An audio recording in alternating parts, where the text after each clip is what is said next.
அனைவருக்கும் வணக்கம். நம்ம எதிர்நீச்சல் சீரியல்ல என்னெல்லாம் சுவாரஸ்யமான விஷயங்கள் நடக்க போகுதுன்னு பார்க்கலாம் வாங்க. நம்ம ஜனனி பார்த்தீங்கன்னா ரொம்பவே யோசனையா இருக்காங்க. எங்கதான் இவங்க கல்யாணத்தை வச்சுப்பாங்கன்னு சொல்லிட்டு தெரியல அப்படின்னு சொல்லிட்டு ஈஸ்வரி கிட்ட, அக்கா இதுக்கப்புறம் நம்ம டிலே பண்ணக்கூடாதுக்கா, நமக்கு தெரிஞ்ச எல்லா கல்யாண மண்டபத்துக்கும் நம்ம கால் பண்ணி கேட்டே ஆகணும், கேட்டா கண்டிப்பா எங்க கல்யாணம் நடக்குதுன்னு சொல்லிட்டு நம்ம தெரிஞ்சுக்கலாம் அப்படின்னு சொல்லிட்டு நம்ம ஜனனி பார்த்தீங்கன்னா ஈஸ்வரி கிட்ட சொல்றாங்க.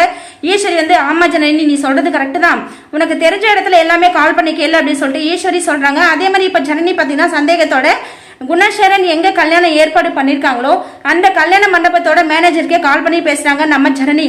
அது மட்டும் இல்லாம ஜனனி பேசிட்டு இருக்கும் போது நம்ம அந்த குணசேகரனோட மாமா இருக்காரு இல்லைங்களா, ஸோ அவர் வந்து சாமி வர மாதிரி திரும்ப ஒரு ஆக்ஷன் பண்ணிட்டு இருக்காரு. ஸோ அந்த சவுண்ட் வந்து நம்ம ஜனனிக்கு கேட்டுருச்சு. கேட்டுமே, சார் எங்க இருக்கீங்க, அது என்ன பக்கத்துல சத்தம் அப்படின்னு சொல்லிட்டு நம்ம ஜனனி கேட்குறாங்க. ஆனா அந்த மேனேஜர் பார்த்தீங்கன்னா இல்லைங்க, அப்படிப்பட்ட கல்யாணம் எதுவும் இங்க நடக்கல அப்படின்னு சொல்லிட்டு சொல்லிடுறாரு. இதுக்கப்புறம் ஜனனிக்கு ரொம்பவே சந்தேகமா இருக்கு. என்னடா இந்த குரலை எங்கேயே கேட்ட மாதிரியே இருக்கே அப்படின்னு சொல்லிட்டு ரொம்பவே யோசனையா இருக்காங்க. ஸோ கூடிய சீக்கிரத்துல அந்த குரல் வந்து விசாலாட்சி அம்மாவோட தம்பியோட குரல் சொல்லிட்டு நம்ம ஜனனி கூடிய சீக்கிரத்துல கண்டுபிடிக்க தான் போறாங்க. கண்டுபிடிச்சி இந்த நம்பரை வச்சு ட்ராக் பண்ணி கூடிய சீக்கிரத்துல அந்த கல்யாண மண்டபத்துக்கு போக போறாங்க. போயிட்டு அந்த கல்யாணத்தை தடுத்து நிறுத்த போறாங்க. வாங்க வெயிட் பண்ணி பார்க்கலாம். தேங்க்யூ.